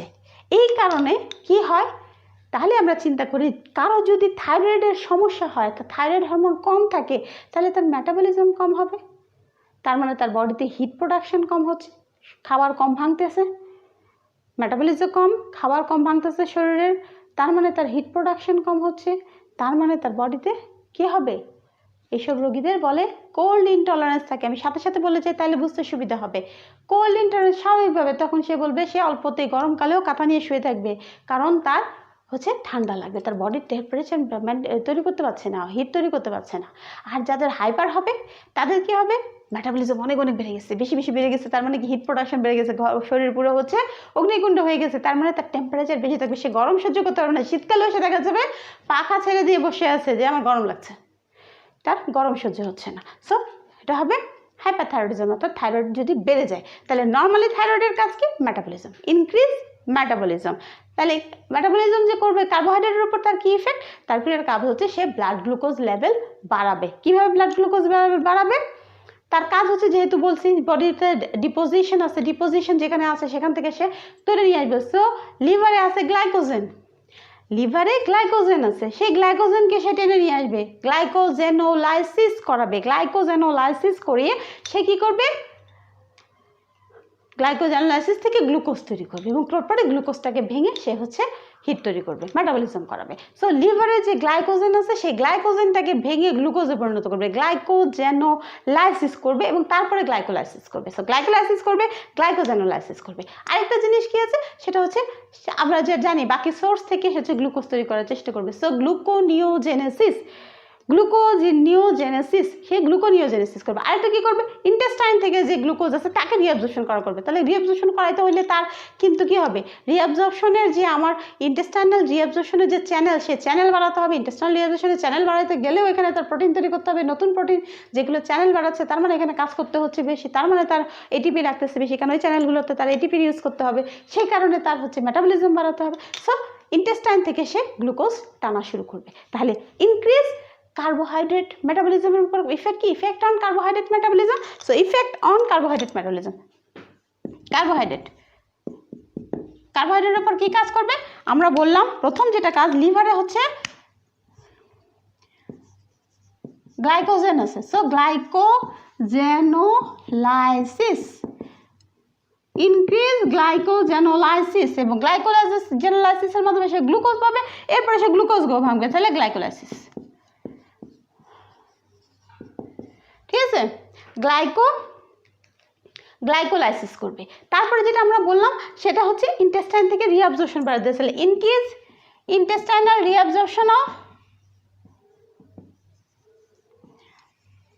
রিঅ্যাবজর্পশন অফ গ্লুকোজ, তাহলে ইন্টেস্টাইন থেকে গ্লুকোজের অ্যাবজর্পশন বাড়াবে, absorption. So absorption of increase intestinal absorption of glucose, তাহলে গ্লুকোজ থেকে হচ্ছে অ্যাবজর্পশন বাড়াবে। আরেকটা জিনিস কি করবে, সেটা হচ্ছে গ্লুকোনিওজেনেসিস। সো ইনক্রিজ গ্লুকোনিওজেনেসিসের মাধ্যমে নতুন গ্লুকোজ তৈরি করবে, নিওজেনেসিস। তাহলে কার্বোহাইড্রেট মেটাবলিজমের মাধ্যমে এই প্রসেসের মাধ্যমে সে কি করবে, ব্লাড হচ্ছে increase blood glucose level, blood glucose, ঠিক আছে, ইনক্রিজ ব্লাড গ্লুকোজ লেভেল। তাহলে ব্লাডে গ্লুকোজের পরিমাণ বাড়াবে, কারণ কি, তাকে তো ভাঙতে হবে, তার তো এনার্জি লাগবে। তার মাথায় প্রথম একটা জিনিসই আছে, সেটা হচ্ছে আমার এনার্জি লাগবে, আমার এটিপি লাগবে, আমি এখান থেকে পারি আমি এটিপি তৈরি করবো। সো এটিপি তৈরি করার জন্য সে এত কাহিনী শুরু করে দিবে। সো কার্বোহাইড্রেটের উপর ইফেক্ট কি, কার্বোহাইড্রেটের উপর ইফেক্ট আমরা বললাম লিভার থেকে গ্লাইকোজেন জমা থাকে, গ্লুকোজ, সে চিন্তা করে গ্লুকোজ আনতে হবে, তাহলে ওটা ভাঙলাম এটিপি পাবো। সো লিভার থেকে সে গ্লুকোজকে নিয়ে আসে, গ্লুকোজ নিয়ে এসে গ্লাইকোজেন লাইসিসের মাধ্যমে গ্লুকোজকে নিয়ে আসবে, আবার গ্লুকোজ নিয়ে আসার পর এটাকে ভাঙবে, গ্লাইকোলাইসিস করবে। এদিকে হচ্ছে গ্লুকোনিওজেনেসিসের মাধ্যমে নতুন গ্লুকোজ তৈরি করবে, আরেকটা কি করবে, ইন্টেস্টাইনাল অ্যাবজর্পশন বাড়িয়ে দিবে, ঠিক আছে, গ্লুকোজ গ্যাস্ট্রোইন্টেস্টাইনাল ট্র্যাক্টের মাধ্যমে হচ্ছে গ্লুকোজের অ্যাবজর্পশন বাড়িয়ে দিবে। সো এটা গেল ইফেক্ট। তারপরে কি, তারপরে হচ্ছে প্রোটিনের উপর মেটাবলিজম। প্রোটিনের মেটাবলিজমের মধ্যে হচ্ছে আমরা যেহেতু বললাম যে এটা হচ্ছে জিন এক্সপ্রেশনের মাধ্যমে কাজ করে, স্বাভাবিকভাবে তার অ্যাকশনের জন্য সে হচ্ছে প্রোটিন সিনথেসিস বাড়িয়ে দিবে। সো ইনক্রিজ প্রোটিন সিনথেসিসের যে স্টেপগুলো আছে সবগুলো গ্রোথ হরমোনের মতো সেও বাড়িয়ে দিবে। তাহলে এটার হচ্ছে ডিএনএতে ট্রান্সক্রিপশন করে মেসেঞ্জার আরএনএ করবে, ট্রান্সলেশনের মাধ্যমে হচ্ছে নতুন প্রোটিন তৈরি করবে। আরেকটা জিনিস জরুরি, যে বললাম এটিপি তৈরি করতে হবে, এটিপি তৈরি করতে হলে মাইটোকন্ড্রিয়া লাগবে। আর মাইটোকন্ড্রিয়া কোথায় আসবে, মাইটোকন্ড্রিয়া যদি তৈরি না হয় তাহলে নতুন মাইটোকন্ড্রিয়ার সংখ্যায় বাড়বে, ঠিক আছে, মাইটোকন্ড্রিয়ার সংখ্যা বাড়িয়ে দিবে, মাইটোকন্ড্রিয়ার সাইজও বাড়িয়ে দিবে। So hypertrophy of the mitochondria, size বাড়বে, আর কি ইনক্রিজ নাম্বার অফ মাইটোকন্ড্রিয়ার সংখ্যা বেড়ে যাবে। আর তার সাথে কী হবে, এই সব কাজ করার জন্য সেলুলার যত এনজাইম আছে সে সেলুলার এনজাইমের অ্যাক্টিভিটি বাড়িয়ে দেবে সে। So increase the activity of the cellular enzymes, ঠিক আছে। তাহলে প্রোটিনের, কার্বোহাইড্রেটের উপর আমরা বললাম ব্লাড গ্লুকোজ লেভেল বাড়িয়ে দিবে। সেকেন্ড হচ্ছে প্রোটিনের উপর কাজ, প্রোটিনের উপর প্রোটিন সিনথেসিস বাড়িয়ে দিবে, হচ্ছে ট্রান্সলেশনের মাধ্যমে নতুন প্রোটিন তৈরি করবে, মাইটোকন্ড্রিয়ার সংখ্যা বাড়াবে, মাইটোকন্ড্রিয়ার সাইজ বাড়াবে, সেলুলার এনজাইম যেগুলো আছে তাদের অ্যাক্টিভিটি বাড়িয়ে দিবে।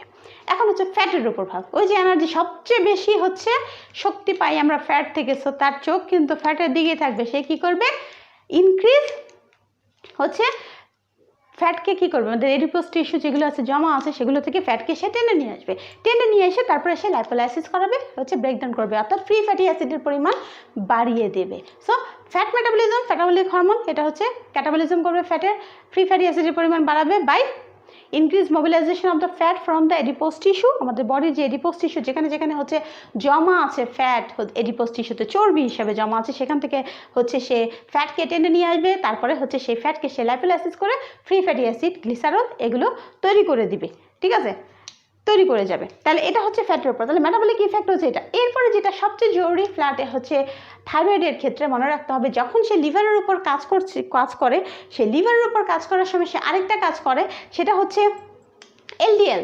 আমরা জানি আমাদের কিছু ব্যাড কোলেস্ট্রল আছে আর কিছু গুড কোলেস্ট্রল আছে, তার মধ্যে ব্যাড কোলেস্ট্রলের মধ্যে সবচেয়ে বদনাম যার, তার নাম হচ্ছে এলডিএল, ঠিক আছে, লো ডেন্সিটি লাইপোপ্রোটিন, এলডিএল।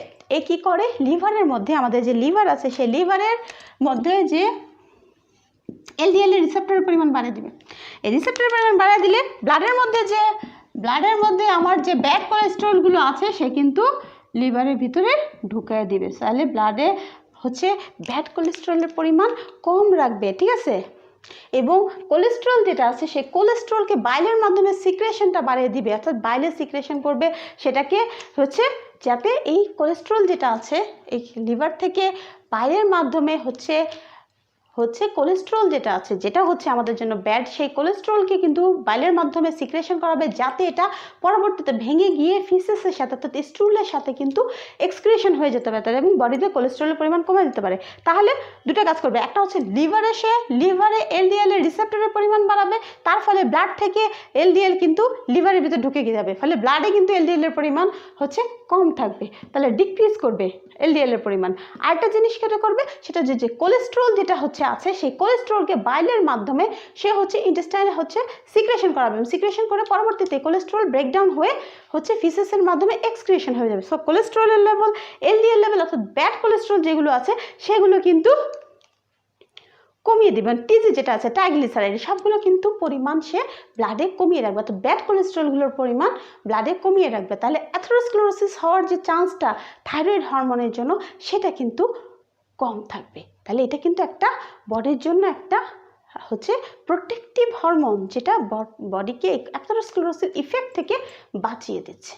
এটা পরীক্ষায় অনেক সময় আসে, what is the effect of thyroid hormone on atherosclerosis, বলতে হবে যে এরকম হচ্ছে প্লাজমার যে এলডিএল এবং কোলেস্ট্রল ট্রাইগ্লিসারাইডের লেভেল কমিয়ে দেয়, কারণ এটা হচ্ছে লিভারে রিসেপ্টর বাড়িয়ে দিয়ে এলডিএলকে ঢুকে দেয়, কোলেস্ট্রলকে এক্সক্রিয়েশন দিয়ে মেটাবলিজমের মাধ্যমে বের করে দেয়, সেটা হচ্ছে তার ইফেক্ট। ফলে অ্যাথেরোস্ক্লেরোসিস হওয়ার চান্স কমে যায়। তাহলে যে ক্ষেত্রে, তাহলে একটু যদি আমরা খেয়াল করি এটার সাথে মিলায়, যখন থাইরয়েড হরমোন কমে যাবে তখন কিন্তু এই কাজটা হবে না। তাহলে কি হবে, হাইপোথাইরয়েড যারা, তাদের ব্লাডে এলডিএল কোলেস্ট্রলের পরিমাণ বেশি থাকবে, তাদের ডিসলিপিডিমিয়া থাকে। হাইপোথাইরয়েড মানে ডিসলিপিডিমিয়া অধিকাংশ ক্ষেত্রে, ঠিক আছে, লাইফস্টাইল যদি কেউ না মেনে চলে, তো সেক্ষেত্রে কিন্তু এলডিএল কোলেস্ট্রল লেভেল বেশি থাকবে তাদের। এবং হাইপোথাইরয়েড রোগীদের এই জন্যে হচ্ছে অ্যাথেরোস্ক্লেরোসিস হওয়া, হার্টের যে এমআই হওয়া, এগুলোর চান্স কিন্তু অনেক গুণ বেড়ে যায়, অ্যাথেরোস্ক্লেরোটিক চেঞ্জ হয় যেহেতু, সে কারণে। ঠিক আছে, তাহলে এটা হচ্ছে কোলেস্ট্রলের উপর ইফেক্ট। আরেকটা কি হচ্ছে তাহলে, গ্রোথের উপর। ফিজিক্যাল, আমরা গ্রোথ হরমোন পড়ার সময় বলেছিলাম যে ফিজিক্যাল গ্রোথের জন্য গ্রোথ হরমোন দায়ী, কিন্তু ফিজিক্যাল এবং মেন্টাল দুটো গ্রোথের জন্যই হচ্ছে আমার থাইরয়েড হরমোন প্রয়োজন। কেন? কারণ হচ্ছে এটা যেমন স্কেলিটাল গ্রো করতেছে, যেহেতু প্রোটিন সিনথেসিস করতেছে, তাইলে বোনসের উপর কাজ করতেছে, নতুন নতুন বোন সেল তৈরি দিচ্ছে, এখানে প্রোটিন ডিপোজিশন করতেছে, হচ্ছে কন্ড্রোজেনিক সেল হচ্ছে, অস্টিওজেনিক সেল যাচ্ছে, যেগুলো হচ্ছে ম্যাচিউর হচ্ছে, অস্টিওসাইডে পরিণত হচ্ছে এবং সেলটা লম্বায় বাড়ছে। এই কারণে থাইরয়েড হরমোন যদি ডেফিসিয়েন্সি হয় তাহলে লেন্থে বাড়ে না, কি হয়, শর্ট হয়। তাহলে আমরা গত ক্লাসে বলেছিলাম যে ডোয়ার্ফিজমের একটা কারণ হচ্ছে thyroid hormone. So thyroid hormone synthesis যখন কমে যাবে তখন হচ্ছে থাইরয়েড হরমোন প্রোডাকশন কমে যাবে, কাজ এই যখন কমে যাবে তখন হচ্ছে ডোয়ার্ফিজম হবে, যেটাকে আমরা বলতেছি থাইরয়েড ডোয়ার্ফ। কিন্তু বিষয় হচ্ছে থাইরয়েড হরমোনের আরেকটা জরুরি কাজ, সেটা হচ্ছে সিএনএসের উপর। সে শুধু শারীরিক অর্থাৎ ফিজিক্যাল গ্রোথ করে না, সে মেন্টাল গ্রোথও করে। আমাদের সিএনএসের 1 বছরের মধ্যে বাচ্চার যে মেন্টাল গ্রোথটা, এই গ্রোথের জন্য থাইরয়েড হরমোন এসেনশিয়াল। কেন লবণের মধ্যে আয়োডিন মাখার প্রয়োজন হলো, এই বিষয়টা বুঝলে বোঝা যাবে যে কেন সরকারের প্রয়োজন হলো এত টাকা খরচ করে প্রজেক্ট করার যে লবণের মাধ্যমে আয়োডিন দেই। আয়োডিন সব মানুষকে বাংলার ঘরে ঘরে আয়োডিন লবণ পৌঁছানো দরকার। কেন প্রয়োজন পড়লো? কারণ আমাদের এই যে হচ্ছে থাইরয়েড হরমোন, সেটা আমাদের নার্ভাস সিস্টেমের উপর কাজ করে। কি কি কাজ করে? একটা হচ্ছে development of the breast during হচ্ছে ফিটাল লাইফ এবং ইনফ্যান্টাল লাইফ। ঠিক আছে, এই প্রথম যে কয়েক বছর লাইফের, সেই চাইল্ডহুড, ইনফ্যান্সি, চাইল্ডহুড, এই পিরিয়ডটাতে ব্রেনের ডেভেলপমেন্ট থাইরয়েডের ওপর ডেভেলপ করবে। আরেকটা জিনিস কাজ করি, আমরা যে মাইলিনেশন পড়ি, মাইলিনেশন হয় নার্ভ ফাইবারের মাইলিনেশন, এই মাইলিনেশনে কাজ করবে হচ্ছে, হেল্প করে হচ্ছে থাইরয়েড হরমোন। থাইরয়েড ডেফিনেশন হলে, থাইরয়েডের সমস্যা থাকলে এই মাইলিনেশন হয় না। ঠিক আছে, মাইলিনেশনের জন্য আমরা জানি যে ইনফরমেশন খুব স্পিডে যেতে পারে, যে কারণে হচ্ছে দেখবে যারা থাইরয়েড ডেফিসিয়েন্সি আছে তারা হচ্ছে একটু স্লো টাইপের হয়। ঠিক আছে, ওই যে অনেকে বলে গন্ডারের চামড়া, ইনফরমেশন দিলে কয়েকদিন পর পাওয়া যায়, অনেকটা ওরকম হয়ে যায়। ঠিক আছে, ইনফরমেশন স্লোলি যায়, একটু স্লাগিশ হয়ে যায়, মুভমেন্ট, কাজ সব কিছু স্লো হয়ে যায়। আরেকটা জিনিস সেটা হচ্ছে রিফ্লেক্স যে আছে, সে রিফ্লেক্সের অ্যাকশনটা মেনটেন করে। যে রিফ্লেক্স, অর্থাৎ রিফ্লেক্স কি, তোমরা যারা সেকেন্ড ইয়ার উঠেছো সবাই জানো, অলরেডি পড়া হয়ে গেছে যে আমাদের রিফ্লেক্স দেখি আমরা নিকে যখন আমরা ট্যাপিং করতেছি, ফরওয়ার্ড মুভমেন্ট অফ দ্য হচ্ছে কোয়াড্রিসেপ মাসল কন্ট্রাকশন করতেছে, হচ্ছে আমার লেগটা সামনের দিকে যাচ্ছে। এই যে রিফ্লেক্স, একটা অ্যাকশনের বিপক্ষে আমার বডির যে রিফ্লেক্স, সেই রিফ্লেক্স অ্যাকশনটা মেনটেন করে। ফলে কি হবে, যদি তোমার থাইরয়েড হরমোনের সমস্যা থাকে তাহলে রিফ্লেক্স কিন্তু ঠিকমতো হবে না, তার মানে স্লো হয়ে যাবে। তাহলে থাইরয়েডের সমস্যা যাদের, তাদের হাঁটুতে বাড়ি দিলেও সে উঠবে না। কিন্তু যাদের হাইপার হবে তাদের আবার রিফ্লেক্স বেড়ে যাবে, তাহলে দেওয়ার সাথে সাথে পা উঠে যাবে আকাশে। সো এরকম আর কি। তাহলে রিফ্লেক্স অ্যাক্টিভিটিতে হেল্প করে হচ্ছে থাইরয়েড হরমোন। আরেকটা জিনিস সেটা হচ্ছে মেন্টাল অ্যালার্টনেস, আমাদের অ্যালার্ট থাকা, মেমোরি খুবই গুরুত্বপূর্ণ, সেটা হচ্ছে মেমোরি এবং লার্নিং। এই মেমোরি এবং লার্নিংয়ে হেল্প করে হচ্ছে থাইরয়েড হরমোন। এই কারণে যাদের থাইরয়েডের সমস্যা হয় তাদের ফরগেটফুলনেস হয়, তারা খালি ভুলে যায়, শব্দ লিখতে গেলে অনেক সময় বানান ভুলে যায়। ঠিক আছে, লার্নিং স্লো হয়, কোনো কিছু বুঝতে চায় না, বুঝতে পারে না, এবং এটা বড় অ্যাডাল্টের ক্ষেত্রে বুঝতে পারে, যে কারণে কিন্তু আমরা অনেক সময় দুষ্টামি করে কারোকে বলার সময় বলি যে ওর হাইপো হয়ে গেছে। হাইপো মানে হাইপোথাইরয়েডিজম, থাইরয়েড কমে গেছে, যে কারণে সে স্লো হয়ে গেছে, বুঝতে পারছে না। ঠিক আছে, তার বোঝার ক্ষমতা কমে যাচ্ছে। সো এই যে এটা তাহলে আমরা যেটা বললাম মেন্টাল গ্রোথের উপর তোমাদের কিন্তু পরীক্ষাতে আলাদা করেই আসে, what is the effect of thyroid hormone on CNS and CVS. CVS আমরা এখন পড়বো, সিএনএস আলাদা করে কিন্তু রিটেনের প্রশ্ন আসে এবং আমরা ভাইভাতেও আলাদা করে জিজ্ঞেস করি যে সেন্ট্রাল নার্ভাস সিস্টেম বা কার্ডিওভাস্কুলার সিস্টেমের উপর থাইরয়েড হরমোনের ইফেক্ট কী, যেহেতু দুটো খুবই গুরুত্বপূর্ণ কাজ থাইরয়েড হরমোনে, এটা আলাদা করে স্পেশালি পড়তে হয়। সো সিএনএস এর উপর থাইরয়েড হরমোনের ইফেক্টে আমরা যেটা বললাম সেটা হচ্ছে growth and development of the brain, ব্রেনের ডেভেলপমেন্ট করবে ফিটাল লাইফ এবং ফিউ ইয়ার্স অফ লাইফ। আর এটা কী করবে, একটা হচ্ছে মাইলিনেশনে হেল্প করবে, ফলে কন্ডাকশন অফ ইনফরমেশন কন্ডাকশনে হেল্প করবে, রিফ্লেক্সটা মেনটেন করবে, রিফ্লেক্স অ্যাকশনে যেটা আছে সেটাকে মেনটেন করবে, আমাদের যে মেমোরি লার্নিং সেগুলোতে হচ্ছে হেল্প করবে, আমাদের যে মেন্টাল অ্যালার্টনেস সেটাকে হতে সাহায্য করবে, সব কিছু কাজ করবে হচ্ছে থাইরয়েড হরমোন, ঠিক আছে।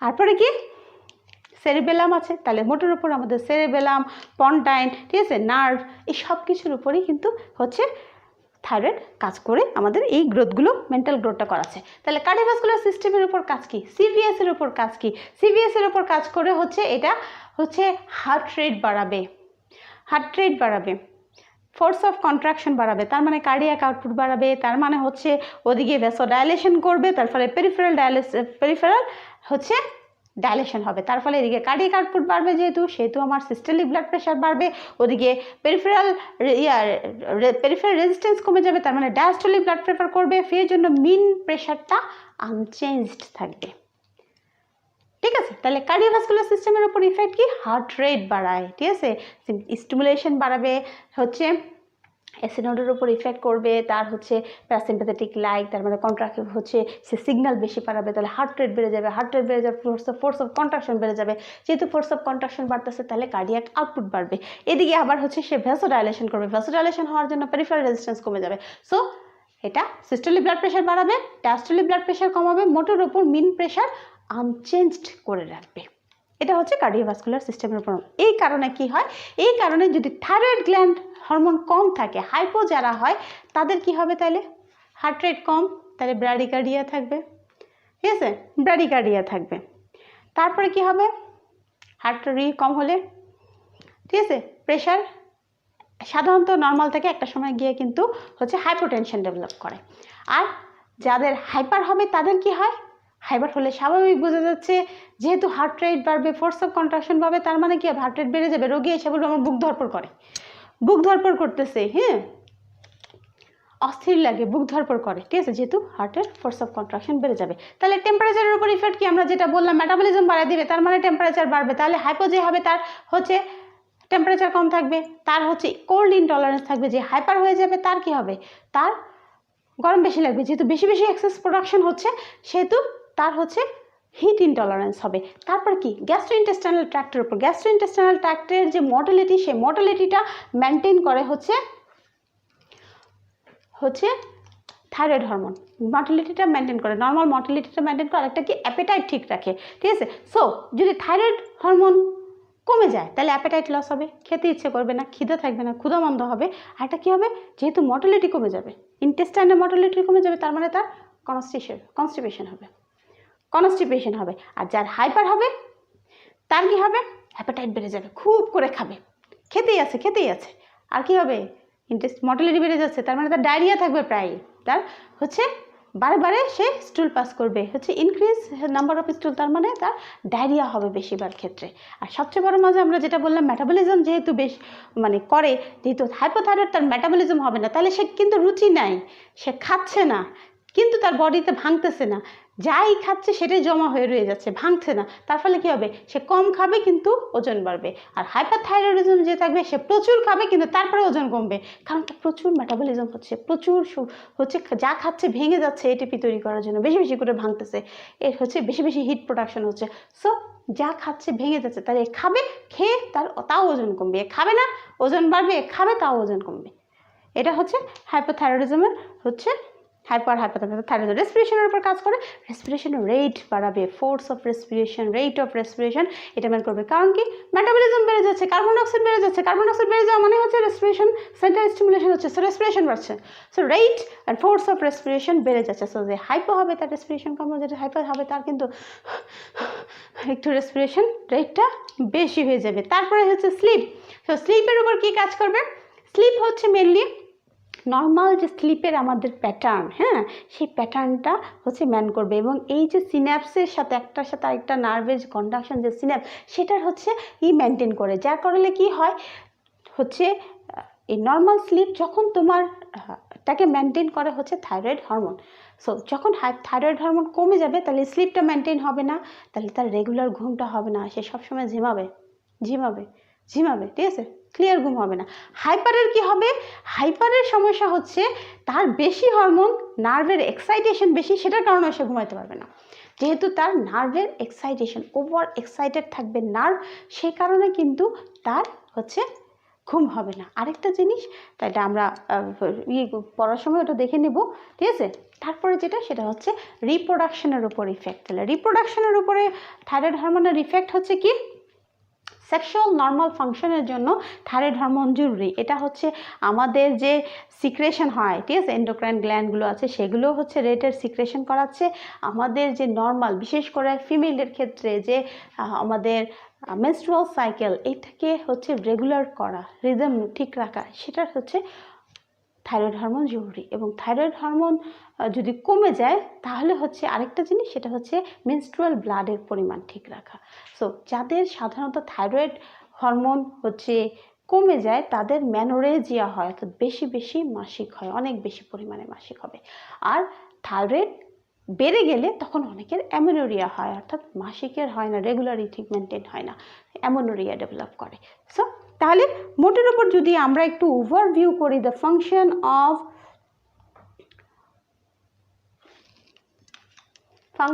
অফ থাইরয়েড হরমোন, প্রথমেই আমরা যেটা বললাম মেটাবলিক হরমোন, মেটাবলিজমের উপর, কার্বোহাইড্রেটের উপর, ব্লাড গ্লুকোজ লেভেল বাড়িয়ে দিবে। কিভাবে? লিভার থেকে গ্লাইকোজেনোলাইসিস বাড়িয়ে দিবে, গ্লুকোজ পরিমাণ বাড়াবে, গ্লাইকোলাইসিসের পরিমাণ বাড়বে। তারপর হচ্ছে গ্লুকোনিওজেনেসিসের মাধ্যমে নতুন গ্লুকোজ তৈরি করবে, আর এটা হচ্ছে ইন্টেস্টাইন থেকে গ্লুকোজের অ্যাবজর্পশন বাড়িয়ে দিবে।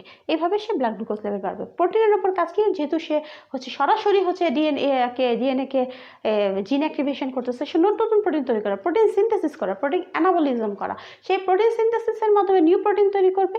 সেই নিউ প্রোটিন করার জন্য সে কী কী কাজ করে ফেলতেছে? একদিকে মাইটোকন্ড্রিয়ার সংখ্যা বাড়িয়ে, সে হচ্ছে ট্রান্সক্রিপশন প্রসেস বাড়াচ্ছে, ট্রান্সলেশন প্রসেস বাড়াচ্ছে, মাইটোকন্ড্রিয়ার সংখ্যা বাড়াচ্ছে, মাইটোকন্ড্রিয়ার আকার বাড়াচ্ছে, সেলুলার যে এনজাইম আছে তাদের অ্যাক্টিভিটি বাড়িয়ে দিচ্ছে। সব কিছুর মাধ্যমে সে নতুন প্রোটিন তৈরি করার মাধ্যমে কাজ করতেছে। ফ্যাটের উপর কাজ করে, সেই যেহেতু তাকে বেশি বেশি এটিপি তৈরি করতে হবে, এনার্জি লাগবে, সে কারণে মেটাবলিজম করতে হবে। মেটাবলিজম করার সবচেয়ে বড় সোর্স হচ্ছে আমাদের ফ্যাট, যেটা থেকে আমরা সবচেয়ে বেশি এটিপি পেতে পারি।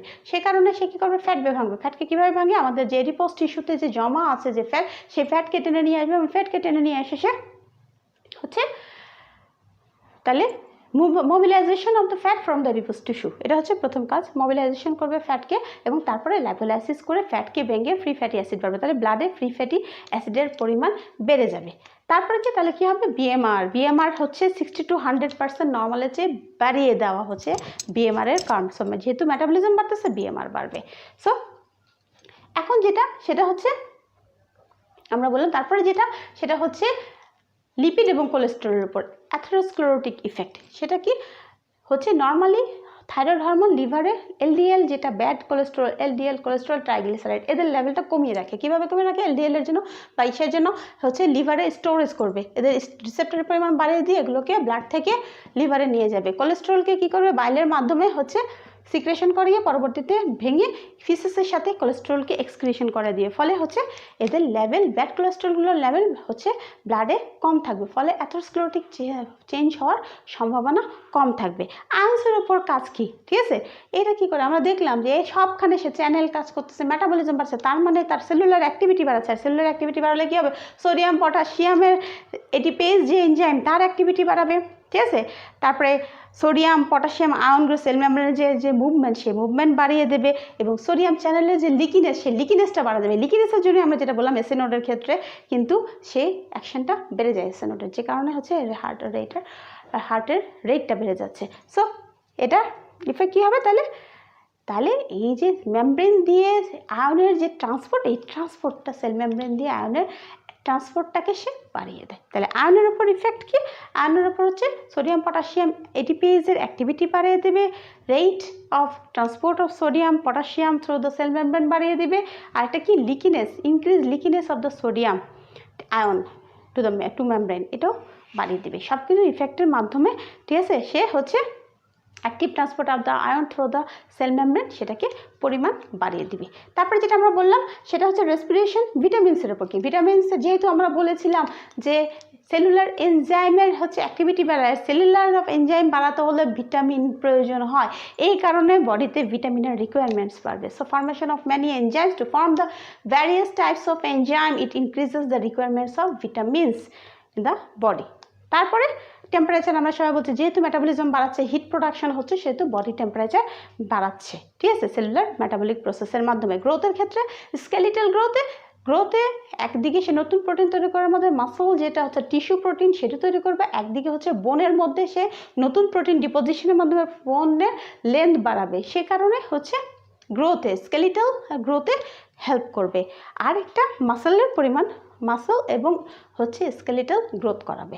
মেন্টাল গ্রোথের ক্ষেত্রে কি ইফেক্ট অফ সিএনএস এর কিন্তু ইফেক্ট হচ্ছে, এটা হচ্ছে সিএনএস এর যে ডেভেলপ আছে সেরিবেলাম সেরিব্রাম সবগুলোর যে ডেভেলপমেন্ট ফিটাল লাইফ হচ্ছে ইনফ্যান্টাইল এবং চাইল্ডহুড অর্থাৎ after birth few years after birth পর্যন্ত এই মেন্টাল ডেভেলপমেন্ট যেটা সিএনএস এর ডেভেলপমেন্ট, এই ডেভেলপমেন্টে কাজ করে হচ্ছে থাইরয়েড হরমোন। তার সাথে এটা কি করবে, মাইলিনেশনে হেল্প করে, তার সাথে কি রিফ্লেক্স অ্যাক্টিভিটি ঠিক রাখে, মেমোরি ঠিক রাখে, লার্নিং প্রসেস ঠিক করে, স্লিপ ঠিক করে, সব কিছু মেনটেন করে রাখে হচ্ছে থাইরয়েড হরমোন। সিভিএস এর উপর কাজ কি, সিভিএস এর উপর হার্টের rate and force of contraction বাড়িয়ে কার্ডিয়াক আউটপুট বাড়াবে, ফলে সিস্টেমিক ব্লাড প্রেশার বাড়বে, ওদিকে হচ্ছে আবার পেরিফেরাল ভেসোডাইলেশন করবে, ফলে পেরিফেরাল রেজিস্ট্যান্স বাড়বে, পেরিফেরাল রেজিস্ট্যান্স বাড়ার ফলে ডায়াস্টোলিক ব্লাড প্রেশার করবে। So blood pressure, systolic blood pressure বেশি, ডায়াস্টোলিক ব্লাড প্রেশার কম, মোটের ওপর মিন প্রেশার আনচেঞ্জড অবস্থায় থাকবে। রেসপিরেশনের উপর ইফেক্ট কি, যেহেতু মেটাবলিজম বাড়ছে, বেশি বেশি কার্বন ডাইঅক্সাইড হচ্ছে, rate of force of respiration বেড়ে যাবে,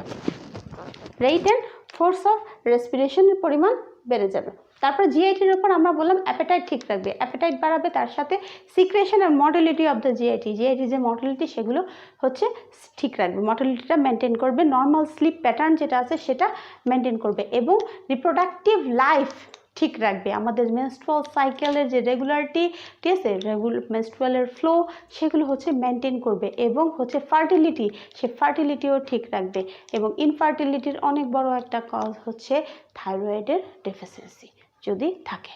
সো মোটামুটি থাইরয়েড হরমোনের ফাংশন এবং সিনথেসিস এই পর্যন্তই। আমাদের প্যাথোফিজিওলজি এবং ফেইট অফ থাইরয়েড হরমোন হচ্ছে বাকি আছে, সেটা আমরা নেক্সট লেকচারে শুনবো।